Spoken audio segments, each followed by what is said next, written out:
Oh, hi everyone. Welcome to my vlog. My name is Tukoya and I have adventurous.com where I discuss finance and entrepreneurship related matters.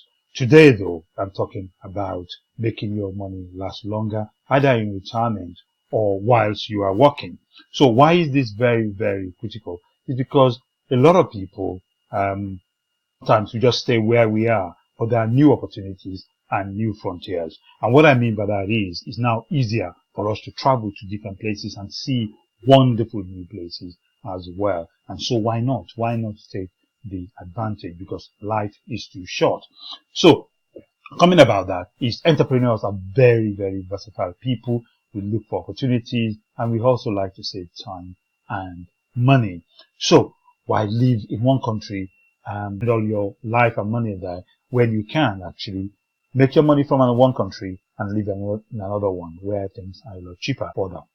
Now, the reason for this came about because one of the top CEOs at the hospital in the United Kingdom suddenly resigned and said she's had enough. Life is too short for all the stress and everything else she's facing. And I know a lot of people feel like that. I definitely felt like that when I was working at HP. It came to a point that I wasn't enjoying what I was doing. My friends have all left and there was a lot of stress, especially during the recession, for us to do much better with less number of people. So as a result, actually, a lot of us felt really, really stressed out about it, but we couldn't leave, and it took a lot of planning over a period of time for me especially, for me to be able to decide to leave. Now, when there's a guy, if you're not aware of this, a guy called Malcolm Gladwell, who is a Canadian journalist, and he wrote several books. One of them is about the outliers. And what Malcolm said about that book is, for you to become an expert in a particular field, especially as entrepreneurs, we need to put in an average. I haven't spoken to a lot of successful people. We need to put in at least about 10,000 hours into that particular venture before we can become an expert. So if you're going to be writing a book, you need a lot of hours that you put in. So for some people, this works out to be putting an average of about 20 hours at work, working for yourself, for you to become over 10 years for you to become an expert. That is an average of about 3 hours a day.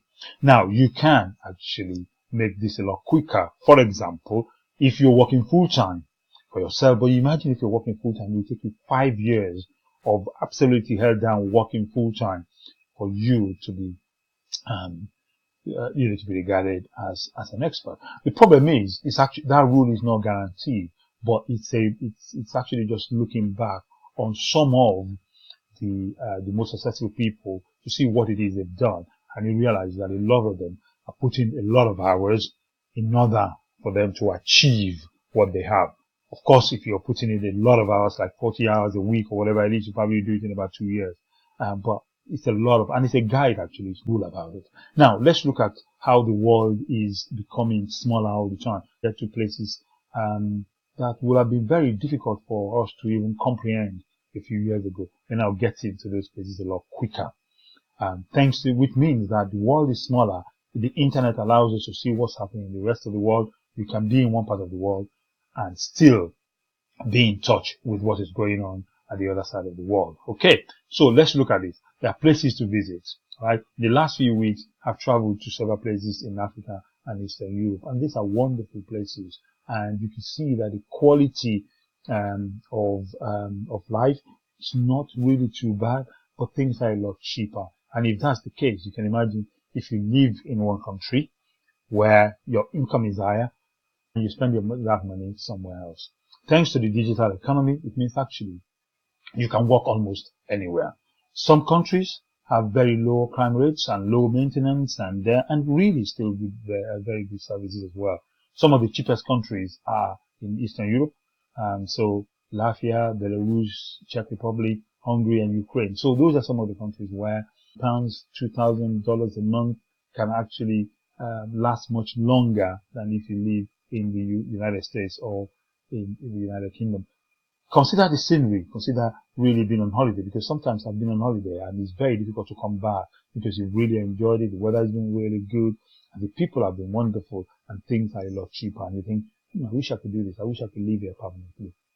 Now you can, if you have a business that is generating money from another country. So if you're getting paid in dollars or in pound sterling or euro, then spending that money in the other countries means that it's much cheaper for you, and you still have very good quality of life, especially in countries where the exchange rate is to your advantage and you can easily change money rather quickly these days. Okay, so what are or which of the countries can you retire? Spain, Portugal in Europe. If you try Peru and Costa Rica in Latin America, Thailand, Singapore, Australia and New Zealand are some of the really, really good countries that people can retire. So you can imagine just having the freedom to do what you like, getting up in the morning and not having to work 9 to 5. You just do what you like to do when you like to do, because you've got your business actually generating money. And there are so many businesses that can generate money whilst you're asleep. And again, check out my blog on enterprisedoctors.com, and there will be several ideas as well. But also be mindful, because I sometimes talk about some of the scams and things that people do because they know you're looking for the freedom to do exactly what it is, and as a result of that, a lot of people want to take advantage of you. So be very, very careful not to fall into that. So these are some of the countries that are easy to migrate to, especially for people who have not got jobs. But if you do have jobs in those locations because you've got the skills, then absolutely wonderful. So Singapore, Malta, Canada, Mexico, Bahrain, and the UAE. A lot of people actually now live in Dubai, and they're able to link the rest of the world as well. Look at some of the great pictures from Malta, and very quiet, very peaceful. Malta is a country with just about less than 400,000 people, but it's so peaceful, very close to Italy, and the weather is incredible all through the year. So not too hot, not too cold. So you can see relaxed, and properties are now becoming much more expensive. They used to be a lot cheaper.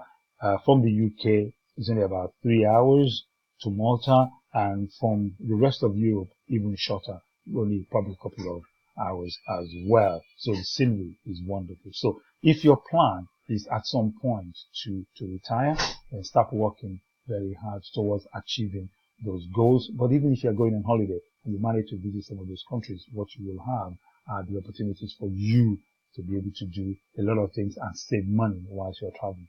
But as the CEO of the NHS hospital said, life is too short for all of us to actually take it too seriously. So have fun, enjoy yourself, make your money, go further, and live life to the full. Once again, my name is Eliud Chukwuya from enterprisedoctors.com. If you like this, please check out my blog and give me your feedback as well. Thank you very much.